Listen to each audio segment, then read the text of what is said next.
Folks, if you like making tutorials, but you kind of struggle with video editing, then this video is for you. I've got 5 plugins for you to make your tutorials better, and they are Trails, Focus, adding a freeze frame, the Ken Burns effect, and audio compression. Let's get into it. So I've got this fire section, as you can see on the screen here. So I'm gonna go to my plugins, type in the word Trails, drag it onto the video clip. As you can see, it's pretty good, so let's give it a run through. It's a little bit robotic looking, so I'm gonna go to my parameters. I always just set them to 0. You can play with the different light and dark. I guess just light makes more sense here. Echoes is the amount of trail it leaves, and you have to have some duration in order for it to kick in. So you just sit here, and like the more echoes you have, the smoother it's gonna look, right? So this plugin is really hard on your computer. You want to go to probably no more than a 1/4 second right there. I'll go to a 1/10 and I'll see how I like that. Yeah, that's honestly all you really need. If you want it to be really trippy, I guess bump it up to closer to 0.2. So that's Trails. You can automate it really nicely. So say at the beginning of the clip I don't want there to be any. I added keyframe, it's at 0. I drag to about a 1/4 of the way in. Add a keyframe, it's at your desired situation. Go most of the way through, add another one.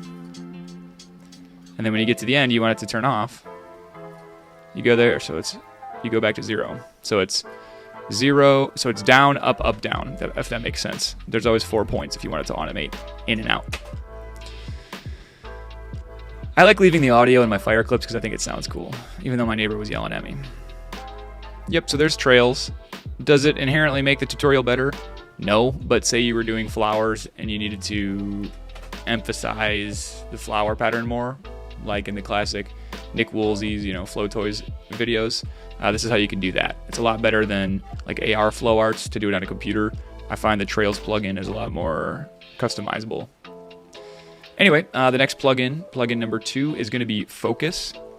So there's a moment in here, where like let's say that yawn, right? So I'm gonna find the section where I'm yawning, and I'm gonna go to my plugins. I'm gonna type in the word Focus, and rather than keyframing this whole thing, I'm just gonna make this into its own separate clip by using the blade tool, cutting there.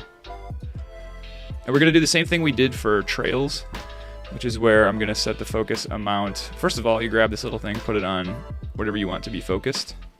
So in this case, it's a face. Obviously, if you do a bunch, it's gonna make it super focused. I don't usually go to 100 in any plugin, so we'll just make it subtle. Softness, obviously, you want it somewhere in the middle. Emphasis doesn't do much. It's kind of a little vignette feature. Yeah, so mess with the width and height to get it to where it really focuses on the subject you want. I'd say probably my face and I guess a little bit upper body. So what you do is you go to Amount, set it to 0, the keyframe at this first part right here. See right there. Go here, set another keyframe, set it where you want to go to. I usually go to like 20 or 30. Go the rest of the way, and repeat the process we did with the Trails plugin. Whoops, what's going on here? Sometimes it's weird like that. Yep. Now, we should be able to see our focus come and go during the yawn. Yeah, the emotion is emphasized there because the viewer's eye was drawn to that part of the screen. Okay, the third plugin we're going to use is Freeze Frame. So let's say you have a weird, tricky move like this thing here.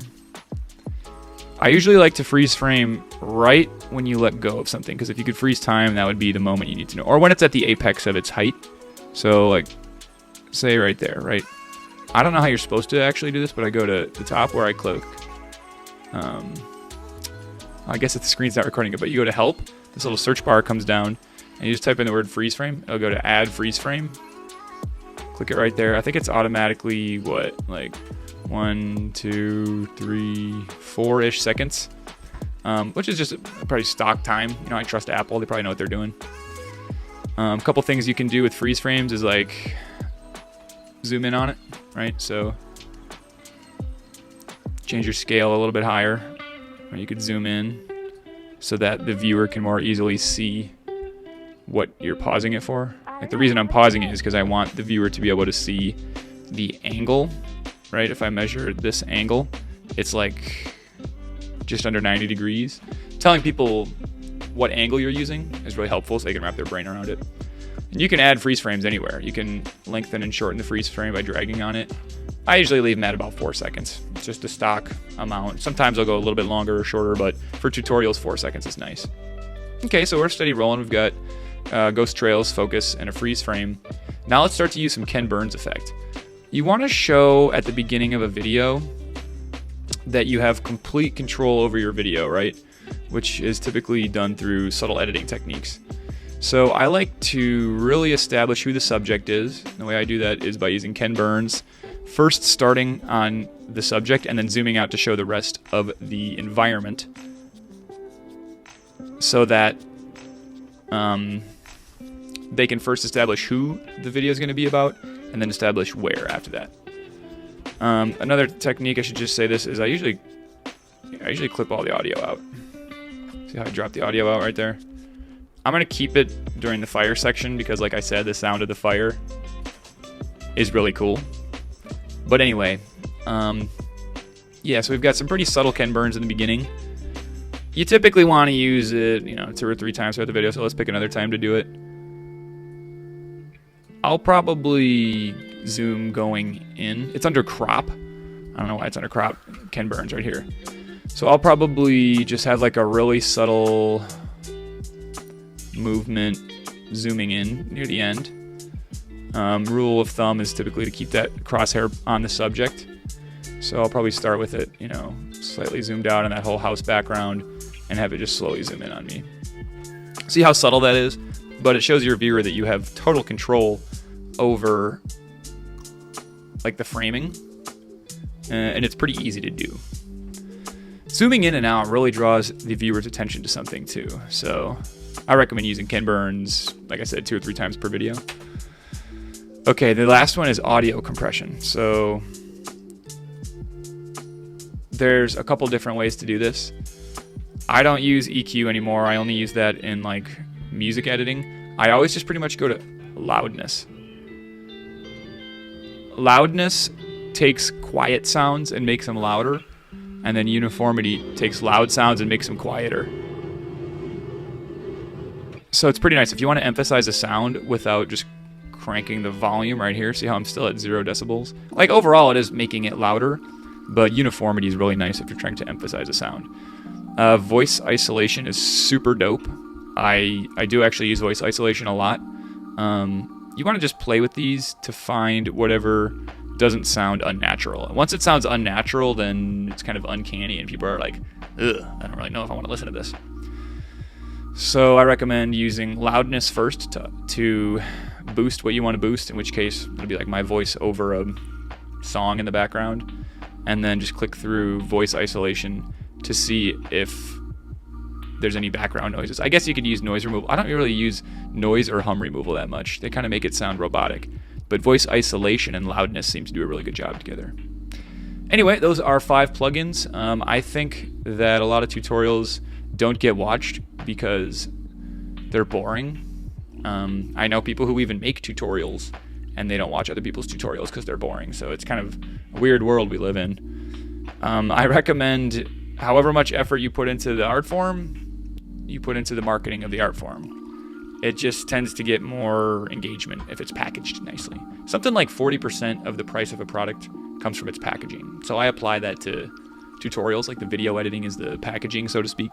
So I hope this sheds some light on maybe why your tutorials aren't getting that much traction. I know like mine barely ever do anyway, but I know people who are doing really well could leverage like what I'm seeing on Instagram and TikTok, all these quick angle changes and stuff like that. I swear my rant's almost over, but people have a short attention span, and I think it's really beneficial to play to that. Use it to your advantage. I mean, each of these clips in theory could have a different, size of the frame. Like, yeah, let's just say this one, for example. You want to constantly be changing, the frames, how zoomed in you are. to draw emphasis to different things. Does that make sense? So I think it's really helpful to chop things up every 5 to 10 seconds and just find something to do. Probably some purists would tell me this is a bad editing mindset, but I think it's useful to jump around. It keeps the viewer watching. I taught middle and high school for 5 years, and you pretty much want to switch activities with them every 5 to 10, sometimes 20, 30 minutes to keep them engaged, whether that's going from reading to writing or speaking to listening. You don't want to just play a video the whole time. You want to keep them engaged with switching it up. Be the change you want to see in the world, right? That's what I did. I'm really trying to reach people through proper video editing. And in this case, you can too. Thanks for your time.